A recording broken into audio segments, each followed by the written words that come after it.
Live action stop motion. It can be a tiring process, filming each frame at a time. Now, I've done a few live action sequences on this channel, and all of them take days, often weeks to film, not including editing, and in those days filming away, I always thought it would be a waste to not film the process of making one of these videos, and it could be interesting to show what it's like and why it takes a long time to film and finish. But I often get so absorbed in the filming process most of the time that I tend to forget to film my process. So in this video, I did the best that I could, and it is what it is. It is what it is. It's different every time, but for every video, it always begins with an idea and what I have to work with. After the video at Figma Lenser was uploaded, and remember, I actually have the first Figma saber, I thought, why not have them fight? That's basically the general idea, so I begin going to work. I learn as much interesting info as I can from the source material about these two characters' lore and from the Fate series. What's Saber's ultimate move again? Excalibur. That's the sword's name, right? I mean the special attack. Yeah, Excalibur. Seriously? What about Lancer's ultimate attack? Gay Bulk. The spear's name? Yep. Basically, yeah. So, if I have a stick, my special attack would be just stick. And after doing some questionable research, it's time to move on to planning. Now, I like to keep this simple because it always gets complicated from here. So, I start with a simple storyboard for the keyframes and see what accessory they came with. And as part of planning, I usually sit down and think, how do I get some of these visual effects in and how I'm going to film some of the more complex scenes. Maybe I can use After Effects or Blender to do this, and maybe even I can... You think I have the time or smart enough to get good with this?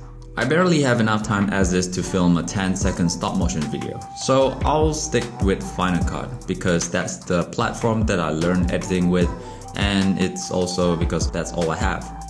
I keep this in mind as I continue planning away the more cool and complicated scenes, which can take from a day or sometimes even longer. I personally like to keep the initial planning as flexible as I can, if or when I got better ideas on how to frame them. But generally, when that's done, it's time to move on to staging. After some sketching, I like to do a test shot without the figures just to see what it's like on a camera. See, normally I like to show fight scenes on a fixed position and move the frame in post, but I've been reading manhwa lately, which according to Google is a style of South Korean graphic novel which I got inspired by it. And I'm currently following the series Leveling with the Gods, and I'm really not the demon gods lackey. Seriously, some of the art style in there is amazing and above all cinematic. After it's all planned and ready to film, I get the tripod and camera ready, the rigs ready, and decide on the position of the lights. And with that, let the time lapse begin.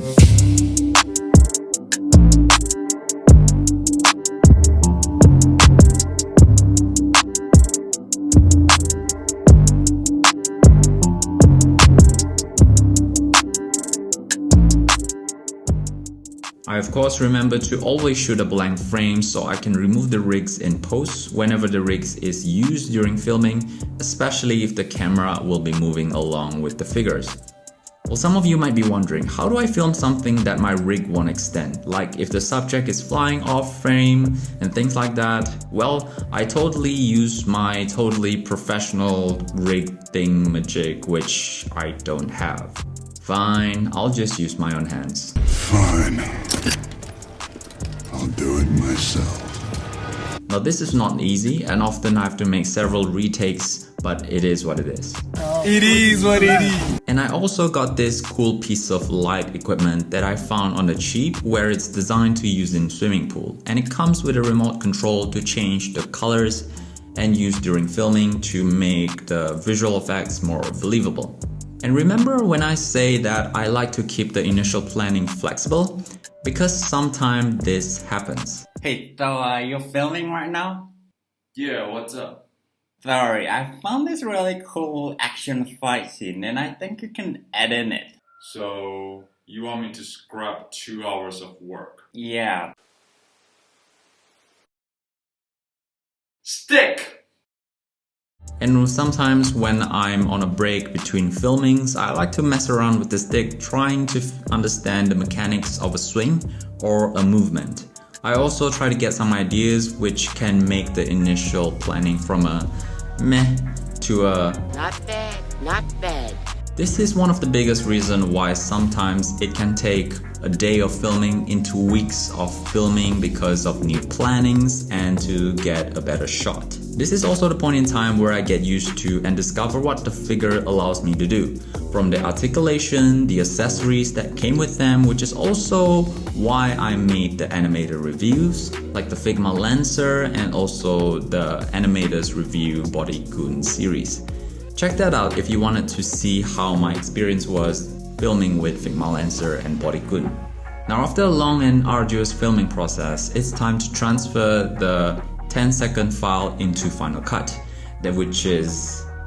how big? Are you After importing into my editing machine, all that's left to do is to edit as you do for any live action video.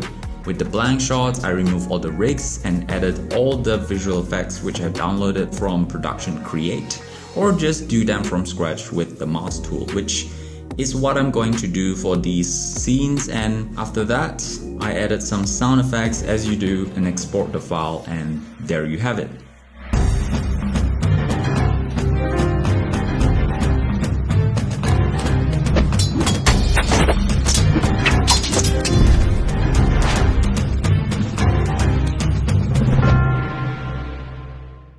Now you just gotta do 10 more times. I know. Hey guys, I just saw this really cool move and I think we should do that instead. Can we reshoot all of this sequence again? Stick! And that's basically how these live action stop motion videos are made on the channel. If you like what you watch, remember to drop a like on the video, and if you want to see more stop motion works in the future, remember to subscribe. And if you haven't checked out, here's a video on the left which I did with Figma Lancer, and here's a video on the right that YouTube thinks you like. And that's all from me. Take care, and I'll see you next time.